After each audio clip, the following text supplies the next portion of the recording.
कभी सोचा है क्यों कभी हम छोटे रिस्क से डर जाते हैं पर बड़े खतरे में भी बेधड़क कूद पड़ते हैं?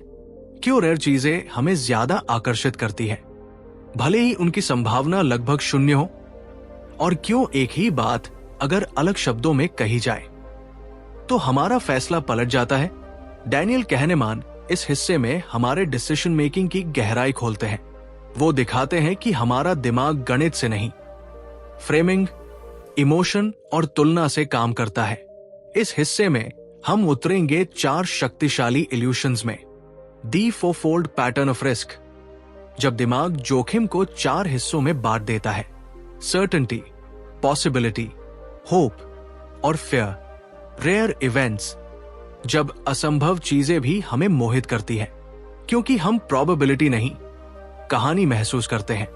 फ्रेमिंग दी चॉइसेस, जब शब्द हमारी सोच को मैनिपुलेट करते हैं और 90% सक्सेस बन जाता है 10% failure. Joint versus single evaluation, जब तुलना हमारी क्लैरिटी बनाती भी है और तोड़ती भी। यह हिस्सा दिखाता है कि हम लॉजिक से नहीं, लेंसेज से सोचते हैं। हम हर डेटा को एक भावनात्मक फ्रेम में रखते हैं और उसे ट्रूथ कह देते हैं। इस ऑडियो बुक में आप सीखेंगे कैसे अपनी सोच को ऑब्जर्व करना, बायस को डीकोड करना और डिसीजंस को सचेत बनाना। क्योंकि जैसा कहनेमान कहते हैं, हम जो देखते हैं वो बस दुनिया नहीं, वो हमारा खुद का माइंड का मिरर है। Chapter 29, the fourfold pattern of risk, जब दिमाग जोखिम को 4 हिस्सों में बांट देता है। कभी आपने गौर किया है, कभी हम छोटे से खतरे से डरकर भाग जाते हैं और कभी बहुत बड़े रिस्क को जानते हुए भी कूद पड़ते हैं। कभी हम 100% सेफ डील भी छोड़ देते हैं और कभी 1% चांस पर अपनी पूरी सेविंग लगा देते हैं। डैनियल कहनेमान कहते हैं, हम रिस्क को नहीं, रिस्क की कहानी को महसूस करते हैं। यानी हम प्रोबेबिलिटीज को 4 अलग अलग इमोशनल पैटर्न्स में बांटते हैं, सर्टेनिटी, पॉसिबिलिटी, होप और फियर। पहला pattern, high probability, gain risk covers, सुरक्षा की चाह, जब हमें कुछ पाने की संभावना लगभग निश्चित लगती है, जैसे 90% चांस कि हमें 100 रुपए मिलेंगे, तो हम रिस्क लेने से डरते हैं। अगर कोई कहे या तो 100 रुपए पक्के लो या 90% चांस है 120 रुपए के, तो ज्यादातर लोग 100 रुपए ही चुनेंगे क्योंकि हमारा माइंड सर्टेनिटी को जैकपॉट मानता है। सिस्टम एक कहता है गारंटीड बेटर है, इसलिए हम श्योर गेन को ओवरवैल्यू करते हैं।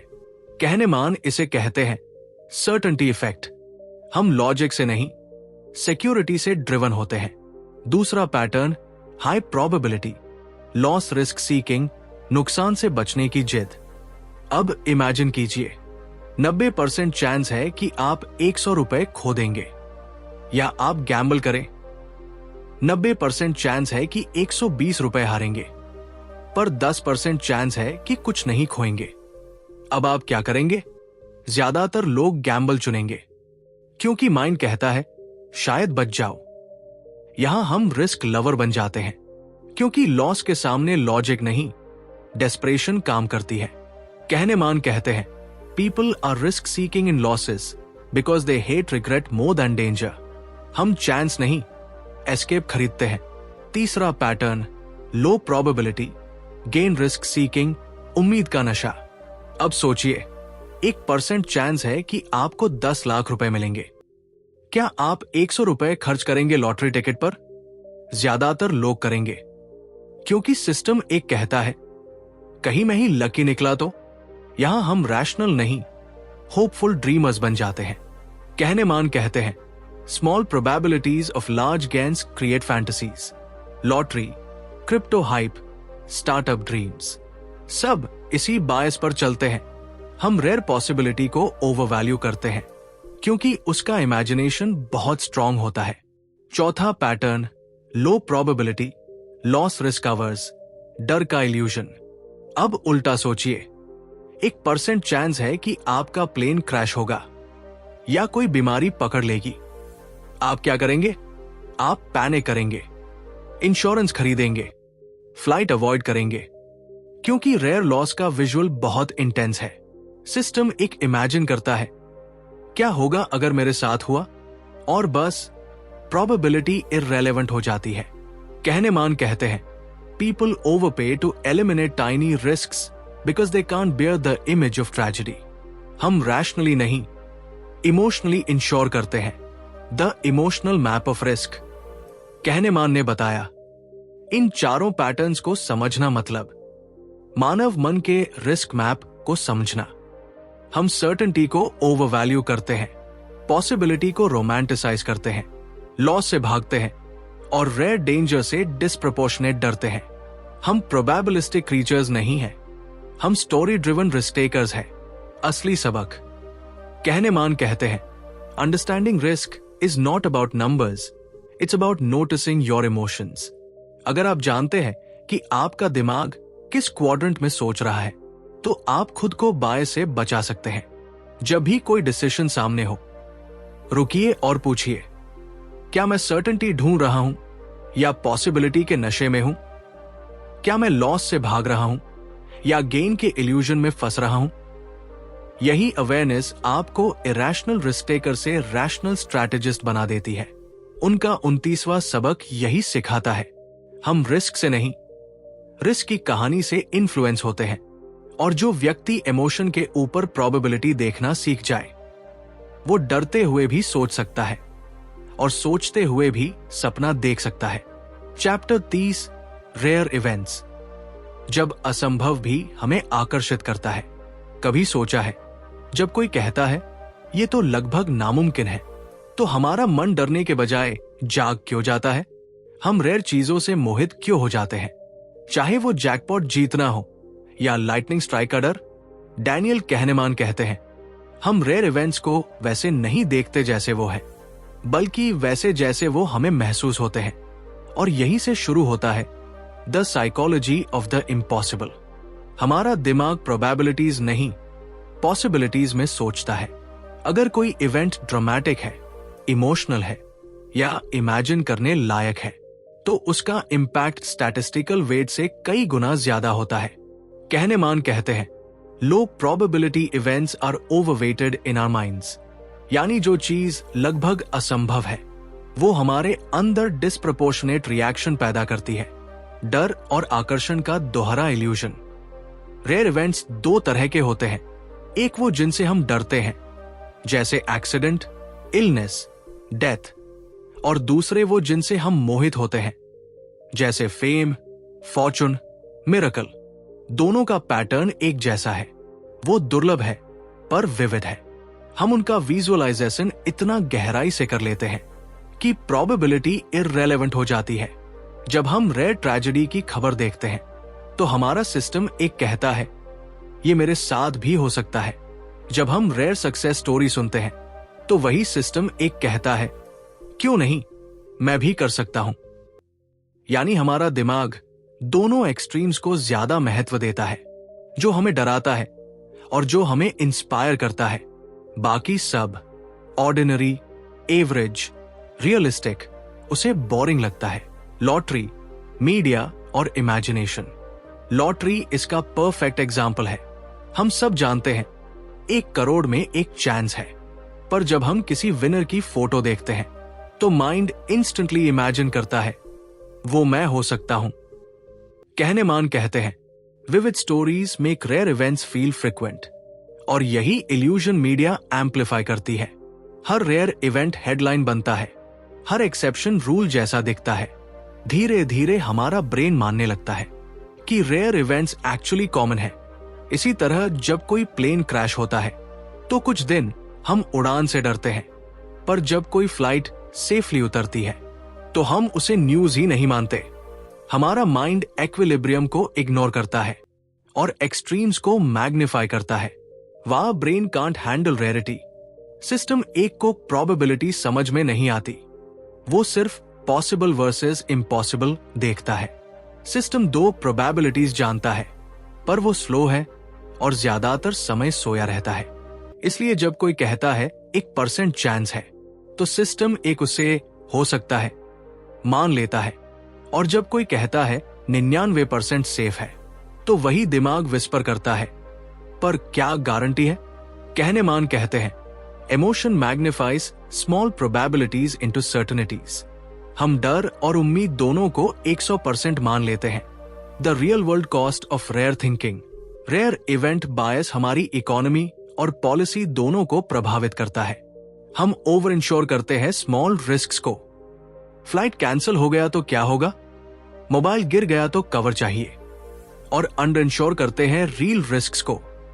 रिटायरमेंट फंड बाद में देखेंगे, क्योंकि रेयर इवेंट्स लाउड है और कॉमन रिस्क्स साइलेंट। गवर्नमेंट्स भी इसी बायस में फंसती है। एक रेयर टेररिस्ट अटैक पूरी पॉलिसी बदल देता है, पर रोजाना के रोड एक्सीडेंट्स को कोई हेडलाइन नहीं मिलती। हम कलेक्टिव इमेजिनेशन से गवर्न होते हैं, डेटा से नहीं। कैसे निकले इस इल्यूजन से? कहनेमान सलाह देते हैं, जब कोई इवेंट आपको इम्पॉसिबल येट एक्साइटिंग लगे तो पॉज कीजिए और पूछिए, क्या मैं नंबर से सोच रहा हूं या पिक्चर से? अगर आंसर पिक्चर है तो आप इल्यूजन में हैं, अगर नंबर है तो आप रैशनल जोन में हैं। रेयर इवेंट्स को समझने का मतलब उन्हें इग्नोर करना नहीं, बल्कि उनकी जगह सही तय करना है। कहनेमान कहते हैं, worrying less about the improbable freeze energy for what's probable. यानी अगर आप रेयर डेंजर से ऑब्सेशन छोड़ दें तो आप कॉमन जॉयज को महसूस कर पाएंगे। असली सबक।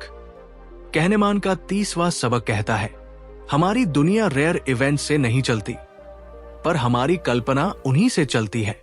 हम असंभव से डरते हैं और उसी में अर्थ भी ढूंढते हैं, पर जो व्यक्ति प्रोबेबिलिटी को भावना से ऊपर रख देता है वो न केवल समझदार होता है बल्कि शांत भी। तो अगली बार जब कोई कहे ये नामुमकिन है, मुस्कुराइए और सोचिए, शायद नामुमकिन का मतलब बस इतना है कि अभी तक हुआ नहीं। चैप्टर 31, फ्रेमिंग दी चॉइसेस। जब शब्द हमारी सोच को बदल देते हैं। कभी किसी ने आपसे कहा, अगर तुम ये कदम उठाओगे तो 90% चांस है कि तुम सफल हो जाओगे। और फिर किसी दूसरे ने वही बात कही, अगर तुमने ये कदम उठाया तो 10% चांस है कि तुम फेल हो जाओगे। अब बताइए, कौन सा वर्जन आपको ज्यादा रिस्की लगा? शायद दूसरा वाला। हालांकि दोनों में गणित एक ही है। डैनियल कहनेमान कहते हैं, हम फैसले हकीकत के हिसाब से नहीं, उसकी लैंग्वेज के हिसाब से लेते हैं। यही है दी फ्रेमिंग इफेक्ट। हमारा माइंड कोल्ड लॉजिक से नहीं, वार्म कॉन्टेक्स्ट से काम करता है। शब्द, टोन, प्रेजेंटेशन सब मिलकर रियलिटी को नया रूप दे देते हैं और हमें लगता है कि हमने स्वतंत्र फैसला लिया है, जबकि असल में हमने फ्रेमिंग के अकॉर्डिंग रिएक्ट किया है। How framing hijacks the mind. Kahneman और ट्वर्स्की ने एक प्रसिद्ध एक्सपेरिमेंट किया था। उसे कहते हैं द एशियन डिजीज प्रॉब्लम। उन्होंने लोगों को बताया कि एक बीमारी से 600 लोग मरने वाले हैं और 2 इलाजों के ऑप्शंस दिए। ऑप्शन अ, 200 लोगों की जान बच जाएगी। ऑप्शन बी, 1/3 संभावना है कि सब बच जाएंगे और 2/3 संभावना है कि कोई नहीं बचेगा। ज्यादातर लोगों ने अ चुना क्योंकि वो सेविंग लाइव्स के फ्रेम में था। अब उन्होंने वर्डिंग बदली। ऑप्शन अ, 400 लोग मर जाएंगे। ऑप्शन बी, 1/3 चांस है कि कोई नहीं मरेगा और 2/3 चांस है कि सब मर जाएंगे। अब ज्यादातर लोगों ने भी चुना क्योंकि डेथ के फ्रेम ने डर जगाया और लोग रिस्क लेने को तैयार हो गए। नंबर्स वही थे, बस वर्ड्स बदले गए और डिसीजन पूरी तरह पलट गया। कहनेमान कहते हैं, reality doesn't change but our perception of it does. हम सेविंग और डाइंग को अलग मोरल इमोशन से देखते हैं। एक हमें कंट्रोल देता है, दूसरा हेल्पलेसनेस। और यही इमोशनल डिफरेंस लॉजिक से ज्यादा शक्तिशाली होता है। Framing in everyday life. Companies, advertisers, politicians सब फ्रेमिंग के मास्टर्स हैं। इंश्योरेंस को पीस ऑफ माइंड कहा जाता है, टैक्स को contribution to nation, price hike को एडजस्टमेंट, डिस्काउंट को रिवॉर्ड। हर शब्द हमारे सिस्टम एक को कंफर्ट देता है ताकि सिस्टम 2 सवाल ही न करे। एक इन्वेस्टर को कहिए, आपके पोर्टफोलियो में 20% लॉस है, वो पैनिक करेगा। उसे कहिए आपके एसेट्स अभी भी 80% सेफ है, वो रिलैक्स्ड रहेगा। सैम फैक्ट, डिफरेंट फीलिंग, क्योंकि माइंड डेटा नहीं, डायरेक्शन सुनता है। इसीलिए डॉक्टर्स कहते हैं 90% patients recover with this surgery, ना कि 10% डाई फ्रॉम इट, क्योंकि ऑप्टिमिज्म डिसीजन को स्मूथ बना देता है। हम चॉइस नहीं, इमोशनली कोटेड चॉइस चुनते हैं। Why the mind falls for frames. System एक को लैंग्वेज से इल्यूजन मिल जाता है। वो सोचता है मैंने कॉन्टेक्स्ट समझ लिया, लेकिन सिस्टम 2 जानता है कॉन्टेक्स्ट मैनिपुलेबल है, पर वो अक्सर साइलेंट रहता है क्योंकि उसे एफर्ट चाहिए। इसलिए कहनेमान कहते हैं frames are mental shortcuts, convenient but costly. वो हमें तेजी से डिसाइड कराते हैं, पर एक्यूरेसी की कीमत पर। हम अपने रिश्तों, पैसों और राजनीति में हर दिन फ्रेमिंग के जाल में फंसते हैं। हम सवाल नहीं बदलते, बस उसका एंगल बदल दिया जाता है। क्या तुम रिस्क लोगे? बन जाता है क्या तुम चांस छोड़ोगे? और हम हां या ना उसी के अनुसार बोल देते हैं। कैसे तोड़े फ्रेमिंग का जादू? कहनेमान सलाह देते हैं हर डिसीजन से पहले पूछिए अगर यही बात उलट फ्रेम में कही जाए तो क्या मैं वही सोचूंगा? अगर किसी ने कहा तुम्हारे पास जीतने का 70% चांस है, तो खुद से पूछो मतलब 30% चांस है हार का, क्या मैं फिर भी ओके हूं? अगर जवाब बदल जाता है तो समझिए आप फ्रेम में थे, ट्रूथ में नहीं। असली सबक, कहनेमान का 31वां सबक यही है, शब्द रियलिटी नहीं बदलते, पर वो हमें रियलिटी से अलग कर देते हैं। जो व्यक्ति फ्रेमिंग के पार देख सकता है, वो दूसरों के इन्फ्लुएंस से मुक्त हो जाता है। तो अगली बार जब कोई कहे तुम्हारे पास 80% चांस है या सिर्फ 20% रिस्क है, मुस्कुराइए और सोचिए क्या डिफरेंस सिर्फ शब्दों का है या सच में फर्क है? क्योंकि बुद्धिमत्ता का पहला स्टेप है लैंग्वेज को सुनना नहीं, डीकोड करना। और वही क्षण है जब आप सोचते नहीं, सचेत होकर सोचते हैं। Chapter 32, joint evaluation versus single evaluation. जब तुलना हमारी समझ को जन्म देती है। क्या आपने कभी किसी चीज को अकेले देखकर ठीक ठाक कहा और वही चीज किसी दूसरी से कंपेयर करने पर बेहतरीन लगने लगी? या कभी किसी जॉब ऑफर, गिफ्ट या व्यक्ति के बारे में तब तक राय नहीं बना पाए जब तक उसके बगल में कोई दूसरा ऑप्शन ना आ गया? डैनियल कहनेमान कहते हैं हम चीजों को उनके एब्सोल्यूट वैल्यू में नहीं बल्कि कॉन्ट्रास्ट के थ्रू देखते हैं। यानी हमारी समझ कंपैरिजन से पैदा होती है, क्लैरिटी से नहीं। 2 इवैल्यूएशन सिस्टम्स। कहनेमान 2 स्थितियों का जिक्र करते हैं, सिंगल इवैल्यूएशन अकेला निर्णय और जॉइंट इवैल्यूएशन तुलनात्मक निर्णय। जब हम किसी चीज को अकेले देखते हैं, जैसे एक जॉब ऑफर, एक आर्ट पीस या एक प्रपोजल, तो हमारा दिमाग उसे भावनात्मक लेंस से जज करता है। वो पूछता है मुझे कैसा लग रहा है? सिस्टम एक सक्रिय हो जाता है, तेज, इंट्यूटिव, इंपल्सिव। पर जब हम 2 या ज्यादा चीजों को साथ रखते हैं तो सिस्टम 2 कंपेयर करना शुरू करता है। कौन बेहतर है, कौन ज्यादा लॉजिकल है? अब जजमेंट एनालिटिकल बन जाती है। क्यों कंपैरिजन क्लैरिटी देता है? कहनेमान बताते हैं human mind doesn't have an internal scale of value, it creates value by contrast. यानी हमारे पास किसी चीज की एब्सोल्यूट वर्थ मापने का मीटर नहीं है, हमें डिफरेंस चाहिए, रेफरेंस चाहिए। इसलिए जब हम किसी चीज को अकेले देखते हैं तो वो फ्लोटिंग लगती है, पर जैसे ही कंपैरिजन आता है, मीनिंग आता है। सोचिए आपको 2 जॉब ऑफर्स मिलते हैं, पहली 1 लाख रुपए सैलरी की, दूसरी 90,000 रुपए की लेकिन वर्क फ्रॉम होम। अब आपका ब्रेन 2 डायरेक्शंस में टूट जाता है, पैसा ज्यादा बनाम आराम ज्यादा। अब आप वे करना शुरू करते हैं। आपकी जजमेंट अब ग्राउंडेड लगती है। पर ध्यान दीजिए, अगर सिर्फ 90,000 रुपए वाला ऑफर होता तो शायद वो आपको बेस्ट लगता। यानी चॉइस ने क्लैरिटी दी, पर साथ ही कंफ्यूजन भी पैदा किया। कहनेमान का फेमस एक्सपेरिमेंट, उन्होंने पार्टिसिपेंट्स को 2 सीडीएस सुनाई। पहली में 20 सॉन्ग्स थे, सब अच्छे, दूसरी में वही 20 सॉन्ग्स प्लस एक्स्ट्रा 10 सॉन्ग्स, जिनमें कुछ एवरेज थे। जब लोगों ने एक एक करके सीडी सुनी, सिंगल इवैल्यूएशन, तो उन्होंने दूसरी सीडी को बेटर बताया क्योंकि उसमें ज्यादा कंटेंट था। लेकिन जब दोनों को साथ सुना गया, जॉइंट इवैल्यूएशन, तो पहली सीडी को बेहतर माना गया क्योंकि एवरेज सॉन्ग्स ने दूसरी की क्वालिटी कम कर दी। यानी अकेले में क्वांटिटी